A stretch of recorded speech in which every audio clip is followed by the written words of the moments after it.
చందమామ కథ పసిడి నిమ్మలు. అనగనగా ఒక రాజు. ఆ రాజుకు లేకలేక ఒక ఆడపిల్ల. ఆమె అపురూప సౌందర్యవతి. ఆమె పెరిగి పెద్దదవుతున్న కొద్దీ ఆమె సౌందర్యం నానాటికి ద్విగుణీకృతం కాసాగింది.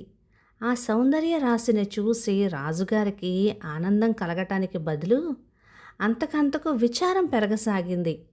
కారణమేమంటే రాజకుమార్తె స్త్రీ సహజమైన లక్షణాలు ఏవీ అలవర్చుకోలేదు. తండ్రి అనంతరం రాణి కానుండి కూడా రాజ్యాంగ విషయాలేమీ తెలుసుకోలేదు. ఆమెకు నడవ నేర్చిన నాటి నుండి ఒకటే వ్యసనం, పరిగెత్తడం అనేది. తనకన్నా వేగంగా ఏ మానవుడు, ఏ జంతువు, ఏ పక్షి పరిగెత్తరాదని ఆమె శపథం. చూపుల మేరలో ఏ గుర్రం పరిగెత్తుతూ కనిపించినా రాజకుమారి పరుగు లంకించుకొని దాన్ని దాటి వెళ్ళేదాకా ఆగేది కాదు. అడవికి వెళ్ళినప్పుడు వన్యమృగాలతో పరుగు తీసేది. ఉద్యానవనానికి వెళితే లేళ్ల కన్నా వేగంగా పరిగెత్తేది. ఎంతసేపు పరిగెత్తినా, ఎంత దూరం పరిగెత్తినా ఆమెకు అలుపన్నది ఉన్నట్టే కనపడేది కాదు. ఈమె కన్నా వాయుదేవుడు తప్ప మరెవ్వరూ వేగంగా పరిగెత్తలేరు. ఈమె నిజంగా ఆ మారుతి వరానే పుట్టింది అని అందరూ అనేవారు. ఆమెకు మారుతి అనే పేరు కూడా పెట్టేశారు. ఈ వ్యసనం నుంచి ఆమెను తప్పించటానికి ఆమె దాసీలందరూ యత్నించారు. రాజమంత్రి, రాజపురోహితుడు కూడా మారుతికి చెప్పి చూశారు. రాజుకి వృద్ధాప్యం వచ్చింది. ఏనాడైనా మారుతి శిరస్సు పైన కిరీట భారం పడవచ్చు. కిరీటధారికి ప్రజల గౌరవము, ప్రజానురాగము లేకపోయినట్లయితే పరిపాలన ఎంతగానో కష్టమవుతుంది కదా. మారుతి గుర్రాలతోనూ లేళ్లతోనూ పరిగెత్తి గెలుస్తోందన్నంత మాత్రం చేత ప్రజలు గౌరవించరు కదా. రాజ్యభారం వహించే వారి గొప్ప లక్షణం పరిగెత్తడం కానే కాదు, మంత్రతంత్ర ఆలోచనల్లో నైపుణ్యం సాధించాలి. మారుతి తన దృష్టిని ఇకనైనా రాజమర్యాదల మీదకి మళ్లించాలి. అదీకాక మారుతికి యుక్త వయస్సు వచ్చింది. నేడో రేపో ఆమెకు వివాహం జరిగి తీరాలి. పట్టాభిషేకం వాయిదా పడినా వివాహం ఎంతో కాలం వాయిదా వేయలేరు.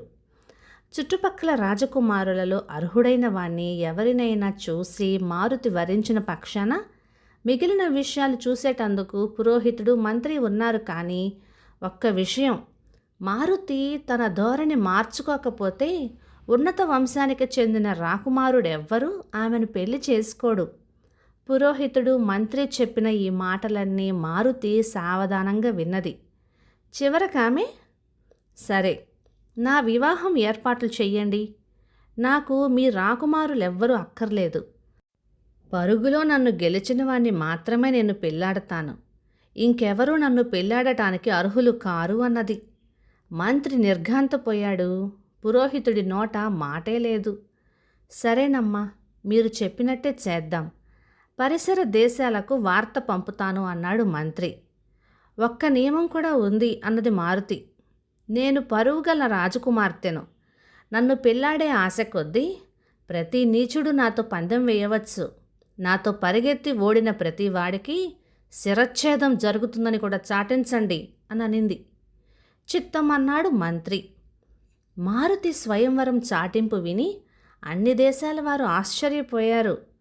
పరుగు పందెం ద్వారా భర్తను ఎన్నుకున్న రాజకుమార్తెను ఇంతవరకు ఎవ్వరూ వినలేదు, కనలేదు. ఇటువంటి గాథ ఏ పురాణంలోనూ లేదు. ఆఖరికి సీతా స్వయంవరంలోనైనా పెళ్లాడవచ్చిన వారు ఒకరితో ఒకరు పోటీ చేశారు గాని పెళ్లి కూతురితో పందెం ఆడిన వారు లేరే. మారుతి సౌందర్యం గురించి విన్నవారు కొందరు ఆమె కోసం శిరచ్ఛేదం చేయించుకున్నా పర్వాలేదనుకొని ఆమెతో పందెం వేయటానికి బయలుదేరి వచ్చారు. కొందరు రాజ్యకాంక్షతో మారుతి స్వయంవరం పోటీకి బయలుదేరారు. ఆమె వేగం గురించి వినని వారు ఒక ఆడదానితో పరిగెత్తలేమా అని వచ్చారు. పరిగెత్తడంలో ప్రసిద్ధులైన వారు అనేక మంది ఆమెను జయించాలన్న అహంకారంతో వచ్చారు. మరికొందరు చాటింపు వింటూనే పరిగెత్తడంలో శిక్షణ ప్రారంభించారు.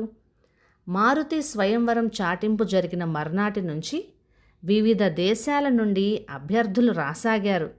వారిలో విఖ్యాతులున్నారు. అనేక రకాల ప్రతిభావంతులున్నారు, ఉన్నత రాజవంశాల వారున్నారు, అత్యంత సౌందర్యవంతులైన నవ మన్మధులు ఉన్నారు. కానీ ఒక్కరు కూడా పరుగు తీయటంలో ఆమెకు ధీటైన వారు కనిపించలేదు. ఉదయం లగాయెత్తు సూర్యాస్తమయం అయ్యే వరకు మారుతి ఎందరితోనైనా సరే పరిగెత్తడానికి సిద్ధురాలిగా ఉంది. రాజభవనం ముందు 2 బారల మేర పోటీకి ప్రత్యేకించారు. చుట్టూ ప్రజలు నిలబడటానికి ఏర్పాట్లు చేశారు. పోటీదారులు పరిగెత్తే చోటుకి ఒక పక్కగా వధ్యశిల కూడా ఏర్పాటు చేశారు. ఓడిపోయిన మరుక్షణం పోటీదారు వధ్యశిల వద్దకు పోయి శిక్ష పొందవలసిందే. మొదటి రోజున ఈ వధ్యశిల నుంచి 12 తలలు రాలాయి. ప్రతి శిక్షకు ప్రేక్షకులు హాహాకారాలు చేశారు. మారుతిని గురించి అనేక రకరకాలుగా మాట్లాడుకున్నారు. ఆమె పాషాణ హృదయురాలు అని కొందరన్నారు. ఆమె తప్పు లేదని, ఆమెతో పరుగెత్త సాహసించిన వారిదే తప్పని మరికొందరన్నారు. ఈ విధంగా పోటీ సాగితే చుట్టుపక్కల గల యువకులంతా నిర్మూలమైపోతారని కొందరన్నారు. అసలు మారుతికి వివాహమే కాదు, చూస్తూ ఉండండి అని మరికొందరన్నారు. మారుతిని పెళ్లాడవచ్చిన వారిలో చచ్చేవారు చస్తూ ఉంటే వచ్చేవారు వస్తూనే ఉన్నారు. యజ్ఞ పశువులులాగా బలి అయిపోతూనే ఉన్నారు. ఈ విధంగా ఈ దేశానికి వచ్చిన వారిలో కుమారుడు అనే ఒక యువకుడున్నాడు. అతను కావడానికి ఒక రాజ్యానికి రాకుమారుడే కానీ అతని చిన్నతనంలోనే తల్లిదండ్రులను కోల్పోయి శత్రురాజుల చేత రాజ్య భ్రష్టత్వం పొంది దేశాలు తిరుగుతున్నాడు. కుమారుడు ఈ దేశానికి వచ్చి ఇక్కడ జరిగే భీకర స్వయంవరం గురించి విన్నాడు. నలుగురితో పాటు ఆ ఉదయం తాను కూడా పరుగు పందాలు జరిగే చోటుకొచ్చాడు. ఆనాటి తొలి నరపశువుతో పరుగు తీయడానికి సిద్ధంగా నిలబడి ఉంది మారుతి. కుమారుడి కంటికి కనిపించిన మరుక్షణం అతనికి మిగిలిన ప్రపంచం అంతా లేకుండా పోయింది. ఆమె తప్ప అతని కంటికి మరేమీ కనిపించటం లేదు. ఆమె ఒక్కడితో పరిగెత్తి గెలిచింది. ఆ అభాగ్యుణ్ణి వధ చేశారు. ప్రజలు హాహాకారాలు చేశారు. కానీ కుమారుడి కళ్ళకు మారుతి తప్ప ఆమెతో పందెం వేసి ఓడిపోయిన ఆ అభాగ్యుడు గాని అతని శిరచ్ఛేదం గాని కనిపించనే లేదు. ప్రజల హాహాకారాలు కూడా అతని చెవులకు వినిపించలేదు. ఆ రోజు పందాలు పూర్తి అయ్యేదాకా కుమారుడు అక్కడే నిలబడి మారుతూనే చూస్తూ ఉన్నాడు. ప్రజలు నిష్క్రమించారు. కుమారుడు కూడా కదిలాడు. కానీ ఎటు పోతున్నది అతనికి తెలియలేదు. నేరుగా ఊరి బయటకు వెళ్ళాడు. నది ఒడ్డున అడవిలో కాలిబాటల వెంట నడిచిపోతూ ఉంటే ఒక దేవాలయం చేరుకొని లోపల ప్రవేశించాడు. అది ఒక పార్వతీదేవి ఆలయం. అక్కడికి ఎవరూ వెళ్ళరు. ఆలయంలో పరిచిన రాళ్ల మధ్యగా ఏవేవో పిచ్చి మొక్కలు పెరిగాయి. లోపల రాళ్లన్నీ పాచిపట్టిపోయి ఉన్నాయి. అక్కడ తొండలు, ఉడతలు, ఇతర క్రిమికీటకాలు, చిన్న చిన్న పిట్టలు యథేచ్ఛగా సంచరిస్తున్నాయి. పార్వతీదేవి విగ్రహం చూడగానే కుమారుడి హృదయంలో పొంగే భావాలన్నీ పైకి పొర్లాయి. అతను ఆ విగ్రహం ముందు మోకరిల్లి కాళ్ళు పట్టుకొని ఈ విధంగా చెప్పుకోసాగాడు. తల్లి పార్వతి, నీవు మా కుల దేవతవు. నేను ఎన్నో కష్టాలు పడ్డాను, కానీ నిన్ను ఎన్నడూ ఏమీ కోరలేదు. ఇప్పుడు ఒకే ఒక్క కోరిక కోరుతున్నాను. నా యందు దయ ఉంచి ఈ నా కోరిక చెల్లించు. ఎట్లాగైనా మారుతిని నాకు భార్యగా చెయ్యి. నాకు రాజ్యాల అవసరం లేదు, భోగభాగ్యాలు అవసరం లేదు. ఒక్క మారుతి చాలు. నాకు ఈ మారుతి తప్ప ప్రపంచంలో ఇంకేమీ అవసరం లేదు. నీ పాదాల తోడు. అమ్మా, మారుతి అమాయకురాలు, అజ్ఞానురాలు. ఆమెకు ప్రేమ ఏమిటో తెలీదు. తెలిస్తే ఈ విధంగా భర్త కొరకు పందెం వెయ్యదు. ఆమె హృదయంలో ప్రేమజ్వాల రగుల్చు. తల్లి, నాకు నువ్వు తప్ప ఇంకెవరున్నారు? నీవు నాకు మారుతిని చేకూర్చలేని పక్షాన నా జన్మ వృధా. అంతదాకా నేను నీ పాదాలు వదలను. చావు ఎప్పటికైనా తప్పనిదే. ఒక చెంప ప్రేమతో దహించుకుపోతున్నా నేను ఎంతో కాలం జీవించలేను. నీకు నాపై అనుగ్రహం కలగని పక్షాన నీ పాదాల దగ్గరే ప్రాణం విడుస్తానమ్మా అంటూ 3 పగళ్ళు 3 రాత్రులు కుమారుడు నిద్రాహారాలు పానీయాలు లేకుండా అదేవిధంగా పార్వతీదేవి పాదాలు ఆశ్రయించాడు. 3వ రాత్రి 3 జాములు గడిచాయి. దూరాన తొలికోడి కూసింది. అంధకారమయంగా ఉన్న శిథిల ఆలయంలో ఒక్కసారిగా వెలుగులు. కుమారుడు తల ఎత్తి చూశాడు. మెరుపుని మించిన వెలుగు తప్ప అతనికేమీ కనిపించలేదు. ఈ మాటలు మాత్రం వినిపించాయి. నాయనా, విచారించకు, నీ అభీష్టం తీరుస్తాను. శక్తి చేత నీవు మారుతిని జయించలేవు, యుక్తితో జయించు.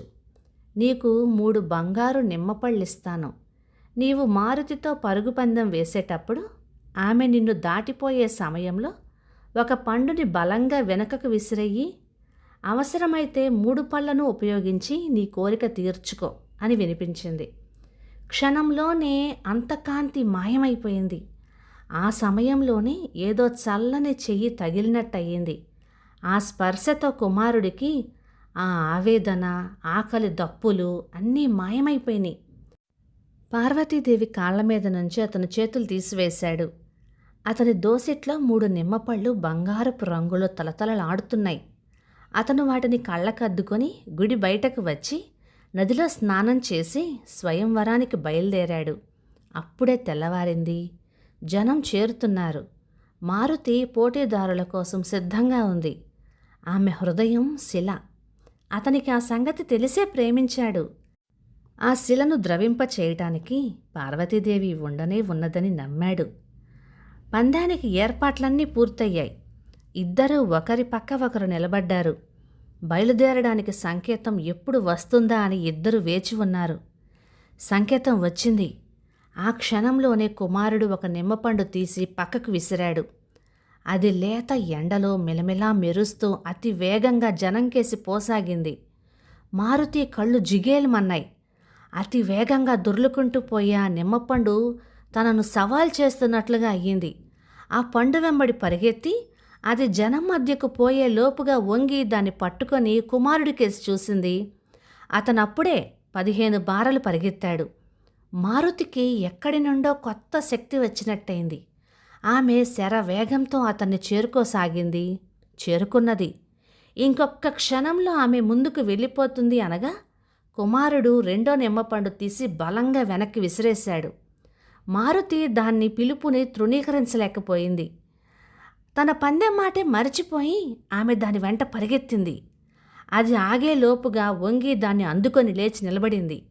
ఈ పాటికి కుమారుడు 60 బారలు దాటి ఇంకా ముందుకు పోతున్నాడు.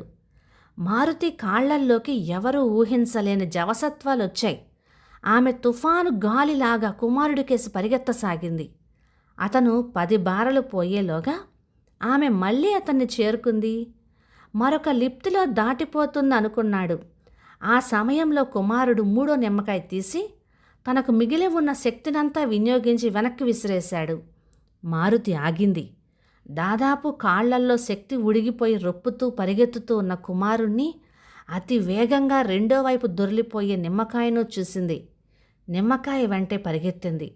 ఆమె కాయ అందుకునేసరికి కుమారుడు 90 బారులు పరిగెత్తాడు. ఇంకా 5 బారులున్నాయి.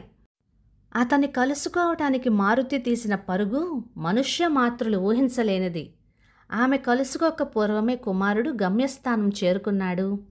ప్రజల హర్షధ్వానాలు మిన్నంటాయి. ఓటమి ఎరుగని మారుతి ఓడిపోయింది. దినదినము జరిగే వధలు ఆగిపోయాయి. వధ్యశిల వద్ద నిలబడి ఉన్న రాజభటులు గండ్రగొడ్డళ్ళు అవతలకి విసిరి పారేసి పూలమాలను తెచ్చి మారుతి చేతికిచ్చారు. ఆ మాలను ఆమె కుమారుడికి మెడలో వేసేటప్పుడు ఆమె కనురెప్పలు వాలాయి. చెక్కిళ్ళు కొద్దిగా ఎర్రబడ్డాయి. మొట్టమొదటిసారిగా మారుతిలో కనిపించిన స్త్రీ లక్షణాలకు రాజపరివారం ఎంతో ఆనందించింది. కథ సమాప్తం. ఇక ఈ కథ 1953 ఏప్రిల్ నెల చందమామలో వచ్చింది. రచయిత్రి సి పద్మావతి గారు. ఇక ఈ కథ మీకు నచ్చినట్లయితే లైక్ చేయండి, షేర్ చేయండి. ఇలాంటి మంచి తెలుగు కథల కోసం మన ఛానల్ని సబ్స్క్రైబ్ చేయండి. Thank you.